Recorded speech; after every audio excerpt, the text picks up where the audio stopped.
اب ان کے بعد میں جمعیت علماء پاکستان کے مرکزی رہنما جناب پیر دوست محمد صاحب سے قادری صاحب سے گزارش کرتا ہوں کہ وہ اپنے خیالات کا اظہار فرمائیں.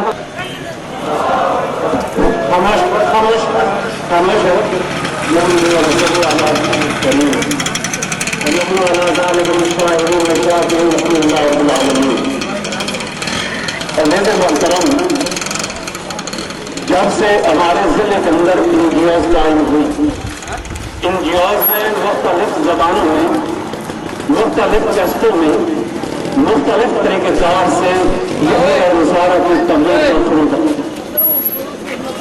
اب ہمیں پہلے نہیں کرنا.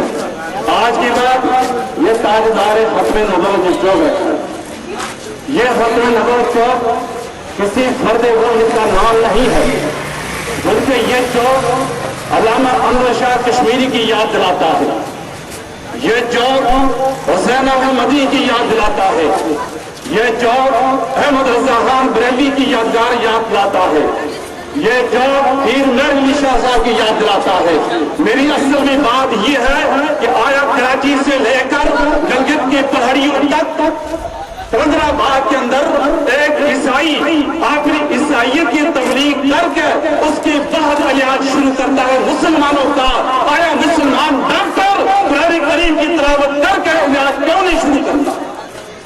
آیا مسلمان حدیث نبی پڑھ کر اس کا علاج کیوں نہیں شروع کرتا؟ میرا مقصد علماء سے یہ ہے کہ آج مسلموں کے اندر غریب لوگ تو دین سیکھتے ہیں، لیکن یہود اور نصارہ کی جو تبلیغ ہے وہ انٹرنیشنل چینل پر ہے. اور انٹرنیشنل چینل پر آج کی ہم وعدہ کرو کہ تمام علماء کرام اگر میرے ساتھ اختلاف رکھیں گی، میں پھر بھی ان کے ساتھ اختلاف نہیں رکھتا، ان کی جوتے پالش کروں. میں یہ چیز کو ختم کرنا چاہتا ہوں. ایک پلیٹ فارم پر جمع ہو کر تاجدار ختم نبوت چینل کا میرے ساتھ تعاون کرو کہ جہاں ہم احمدی قادیانی چینل پر اپنی تبلیغ خدا ساتھ بلا رہے ہیں، اسی کے مقابلے میں چینل ہم بھی چلائیں. اور اس کے بعد دوسرا انعام ساتھیوں کوثر کانفرنس پر تعزیے میں ہم شروع کر رہے ہیں کہ غریب اور عام کو اسلامی ریاض شروع ہو. آئیے علماء کرام سے میں اپیل کرتا ہوں کہ ہم میرے ساتھ اگر تعاون نہیں کرتے تو ہم ختم نبوت چینل چلاؤ، میں تمہاری جوتے پالش کروں گا، تمہارا ساتھ دوں گا، تمہارا نوکر بن کر رہوں گا. اور تم ساتھیوں کوثر کانفرنس بتاؤ گا آواز کرو، میں تمہارا ساتھ دوں گا. یہ جو کام ہم نے 3 مہینوں سے کیا ہے، یہ میری ذاتی اس میں کوئی خیال نہیں ہے، ذل منصرہ نہیں، بلکہ پورے پاکستان کی جملہ علماء کرام کے تعاون سے میں نے یہ کام کیا ہے. پرندہ بھی کام ہو رہا تو یہ کام ہوتا رہے گا. کرتا یہ بات نہیں کرتا، میں ہر عالم کی عزت کروں گا، جوتے پالش کروں گا. ایک بات میں کرتا ہوں کہ ختم نبوت کے اندر جو میٹنگ ہوتی ہے وہ ہمارے عوامل جو گزرے ہیں، اس میں ہر مسئلے کا آج اس کو شریک کرو کہ کسی مسجد والے کو اطلاع کی گزارش کریں تاکہ ہم سب مل کر اس میں جیسے پہلے علماء تھے آج ون وے پہ چل رہے ہیں، ہم ایسا کرنا چاہیے کہ صدر ایک مسلک کا ہو، جنرل سیکرٹری دوسرے کا ہو، سیکرٹری خلاف تیسرے کا ہو، کہ سب کی سب جگہ ہو، ہم ایک دوسرے کی بات سن سکیں، اتحاد کر سکیں، اس نظام کو آگے بڑھا سکیں. کفر ایک ہو چکا ہے اور ہم نے ڈیڈ ان کی نسلیں بنائی ہوئی ہیں. لہٰذا میں سب علماء کا حاضر ہوں، یہ کسی عالم کے سامنے امن اٹھانے کی ضرورت نہیں رکھتی. لہٰذا یہ تاجدار ختم نبوت کے بعد کیا بات ہوئی؟ ڈاکٹر بعد میں تاجدار ختم نبوت چوک کا نام سردار حیدر زمان نے منظوری کر دی اور علی پور کے اندر غازی اسد نے منظوری دے دی. پورے پاکستان میں 21 مقام پر تاجدار ختم نبوت کے نوٹیفکیشن ہو چکے تھے. 21 مقام پر ہو چکے. عزت الناب عاشق رسول اور عاشق رسول کی خدمت سے یہ مبارکباد پیش کرتا ہوں کہ میں نے درخواست دی عزت میں جناب سردار مولانا یوسف صاحب کو اور شہزادہ احمد مشتاق خان سے جب نے یہ بات کی، انہوں نے کہا خون لگے تو ہم بھی دینے کو تیار ہے، تو ہم کو خون دو، ہم گردن کٹانے کے لیے تیار ہیں، تو آواز اٹھاؤ، ہم کو رہا ہے انشاءاللہ. اسی بات میں اتفاق کرتا ہوں اسلام کا آگے چلانا ہے کہ آپ کو راستہ قابل ہے. تاجدار ختم نبوت چینل، تاجدار چینل ہر آدمی تعاون کرے. اگر تمہارا میرے ساتھ اختلاف ہے تو میں آپ کے خلاف کو ختم کر کے تاجدار ختم نبوت چینل چلاؤ، میں تمہارے ساتھ. لیکن قاضی کی حیثیت میں رکھنے کے لیے کتنا تیار نہیں ہوں. اور اپنے خطاب دے رہا ہوں ضلع ناظمین جناب سردار محمد یوسف صاحب کو وہ اپنے خیالات کا اظہار فرمائیں. جناب سردار محمد یوسف صاحب.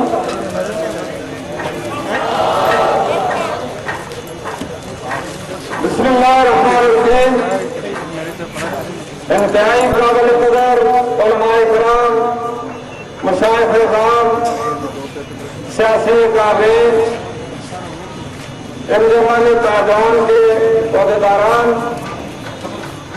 و تاجر بھائیوں، ساتھی حضرات، وکلاء، طلباء اور ضلع مانسہرہ کے غیور مسلمان بھائیوں، السلام علیکم۔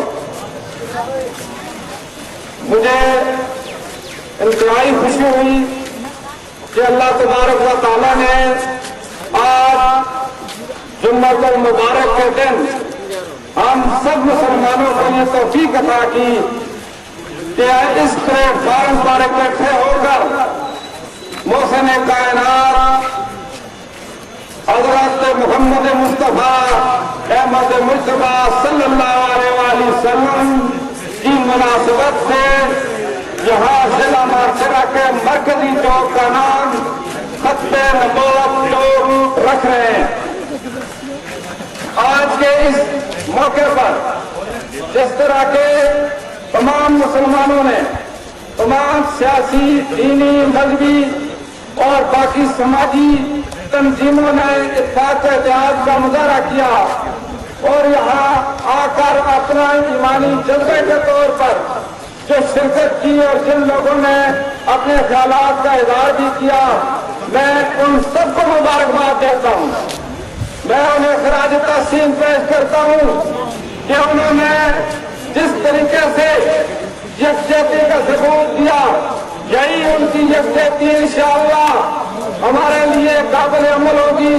اور جس طریقے سے حضرت پیر دوست محمد صاحب نے یہ جو تجویز پیش کی تھی، میں ایک فنکشن میں وہاں موجود تھا، انہوں نے یہ تجویز پیش کی کہ اس چوک کا نام تاجدار ختم نبوت چوک رکھا جائے، تو اس کے بعد میں نے اپنی اسمبلی میں ڈسٹرکٹ کونسل کے اجلاس میں یہ قرارداد باقاعدہ اس ایجنڈے میں شامل کر کے پیش کی، جس کو متفقہ طور پر پاس کیا گیا ہوں گے۔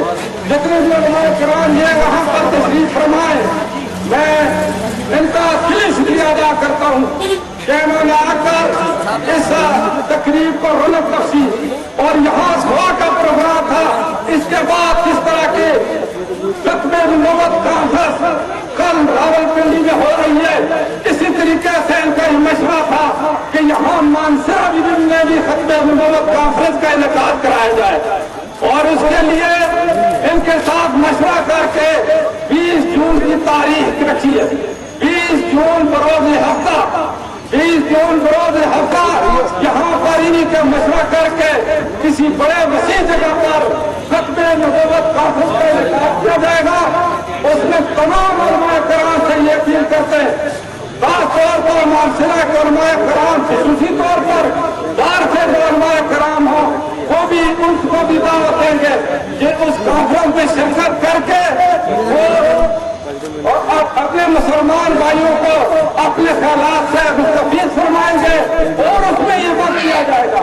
آج کیونکہ یہ مختصر سی تقریب تھی، اس لیے بہت سارے جو مقررین ہیں وہ خطاب کرنے سے آج معلوم ہے، لیکن ان کے لیے یہ قریبی جو کانفرنس رکھی جا رہی ہے، اس میں انشاءاللہ 5-6 گھنٹے وہاں کانفرنس ہوگی، 7-8 گھنٹے بلکہ ہر شخص کو، ہر عالم دین کو اور ہر مقرر کو، سیاسی کو انشاءاللہ یہ موقع ملے گا اس کانفرنس میں شرکت فرما کر اپنی دینی اور ایمانی جذبے کا ثبوت دیجیے۔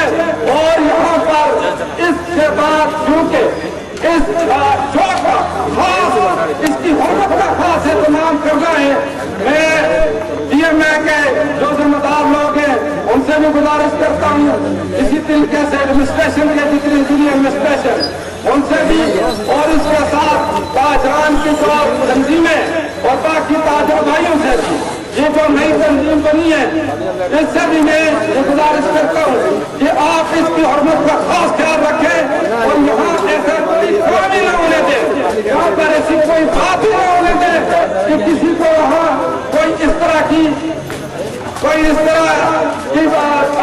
تنقید کرنے کی نوبت آئے، بلکہ بات اس طرح کی ہونی چاہیے کہ اس کے ابتدا